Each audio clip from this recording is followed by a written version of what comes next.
Show of hands, how many of you have been watching television over the last literally like 20 years and seen something on the screen and like which you could buy it, which you could get more information on it, or just wanted to have some interact with it in some way? Show of hands. Okay.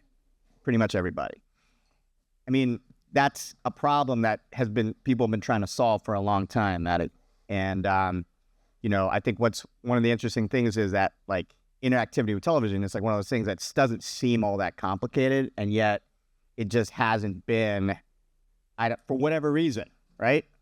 So tell us how you were approaching the problem and kind of like, sort of the story of IRCODE. Yeah, I think what we've built is a real second screen experience. I mean, we all watch TV now with our phones in our hands. So I think the real challenge with doing this, so this is the Super Bowl, and as you're watching the Super Bowl, if you guys wanted to download IRCODE and play around with it right now, you could literally scan the screen. All the information will come up right on there in the App Store, IRCODE. Yeah. Take a look at it. Yeah. Around. The biggest challenge with the second screen experience has been the need to put a code inside of every single image so that it could be scanned. What we've done is the image itself is the code.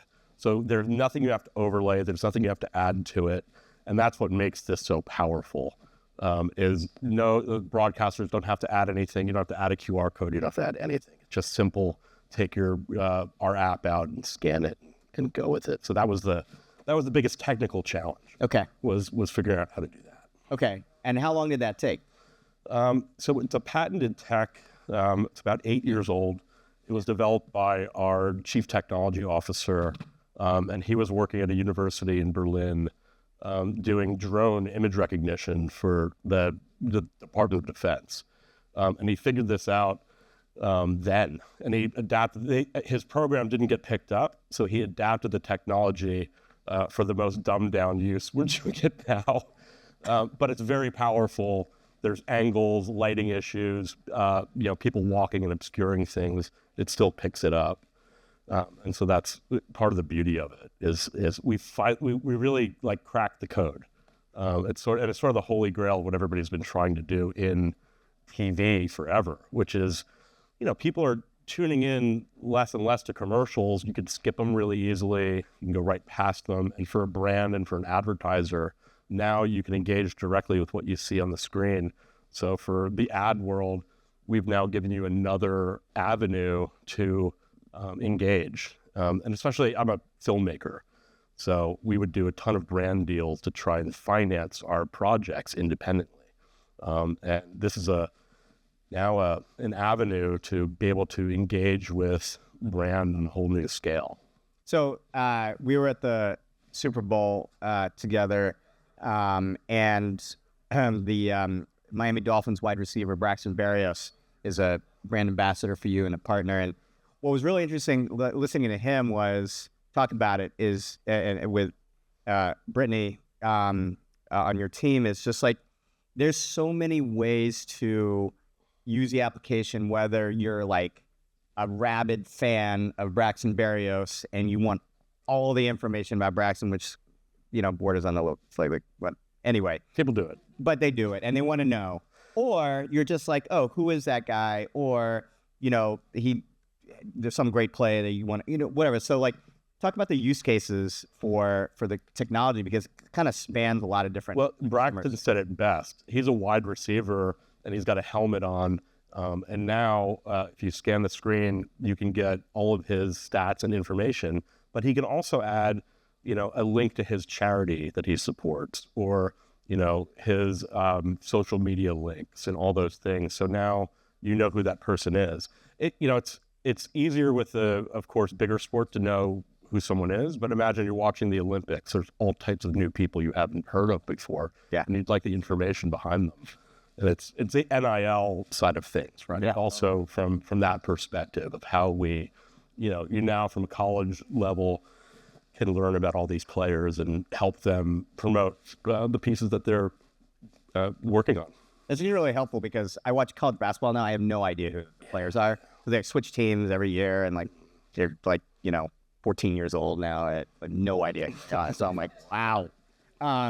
So the other thing about this technology is like the sort of the extensibility, if you will, to use the tech term, across different like brands, people, objects. Like it's just such an interesting way of like thinking about the breadth of what you can do. Like talk a little bit about the horizon here, like what you dream about. I have pretty lofty ambitions with this. I believe that the entire world can be, instantly looked at, and you can find information about anything. And we eventually will get there. We're sort of an open source Wikipedia style way of building the world. Yeah. So with IRCODE in the app, you'll see an area that says creator. And you can create your own IR codes as simply as creating a QR code. So anything in the world you can scan, put a label on it, put a tag on it, and then connect with it. Mm-hmm. So we see this being pervasive, kind of like anything you want to find out information on, you can simply scan and do it. And it's different than the AI led things because this is actually curated by a human being who's doing this. The AI side of things sometimes will give you a weird experience. But this is direct from the brand who wants it to be seen, direct from the marketing and the talent. And if I'm being scanned by someone, I want to have my own information up there properly. Yeah, I mean, I think there's just so much. Like you go to a supermarket, you go to a retail, any kind of retailer, right? And you want to be able to identify product attributes that you might not be able to see on a price tag or like on a little sign. You just take a picture of it. Yeah, our technology is exact, so it's not, you don't have to go searching for things. Create an ease of use and immediately what it is. I mean, you'll see like we had like Kendrick Lamar's halftime show. Everybody was looking for those pants he was wearing. We have a link directly to those pants, and you'd be surprised they're actually women's jeans that were bell bottoms, and they're $1,700. So this is cool. So this is actually a login to our system and showing how it works. So this was an episode of Real Housewives, and you literally just drag and drop the MOV file right in, or the MP4 file. It populates immediately, breaks down the entire episode into frames, and then you could attach all the product directly to each frame. And so this is our login system, and you can do this now. And any image, anything, then each frame of the episode, and it's fast. And then you can curate and change it on the fly as things are moving. So we do this with live sporting events as well. So it's immediately curated live. It's like putting the lower thirds in while you're watching a show, but you have the control center of a big football game or a tennis match. Yeah, we can program it right then. If you think about being a brand marketer, right? Talk about how you feel like you can bridge, someone who really wants to, like a customer and a brand, like across the different channels and also just like different need states, that kind of thing. Yeah, I think it's attribution we've solved, right? Mm-hmm. It's like you didn't know before who your customer was. Let's say a billboard is a perfect example. It used to be you'd follow the IMEI on the phone, and as people walk by, then you could sort of equate, maybe they would walk into a store with the same brand. And that's how you would gauge whether or not your audience is actually interacting with it. Uh-huh. But now you have direct feedback on our analytics side to say, this person was naturally interested in my product. Let's say it's a Taylor Swift poster they just scanned. Then I know that person's into Taylor Swift. Maybe they'd like Katy Perry's next record or whatever it may be. But you then retarget and use a lot of the ad tech to follow through. And for brands, this is like also like probably the most valuable part of our business is going to be that. Yeah. At least that's what we right. believe. Right. Because like you just change the engagement level like immediately, right? Right. Because like Google AdWords of the real world and everything around you. So because I can't leave the stage without saying the letters AI. I'm curious sort of how you feel like, there's a lot of conversation today about how brands are going to lose a bit of leverage and also connection to consumers because of AI, because of all the ways they're going to find it. Like, do you feel like this solves some of that, like and creates an engagement point there? Yeah, I mean, we are AI, so our backbone is built on a neural network. Yeah, we're able to utilize it in the best possible way. But this helps from a copyright creation standpoint, where if you scan an image now, you can actually find out who created it, where they created it, and if it was generated by AI using IRCODE. So we actually have an AI authentication platform just based on the nature of what this is. Yeah. So we think, that might be the biggest revolution for us, is like authenticating whether something was AI created. Yeah, I mean, that's huge, because I think if particularly like if you think about Instagram, or you think about social pop, and it's getting so much harder and harder to tell what's real and what's not. I see real things now and I think it's AI.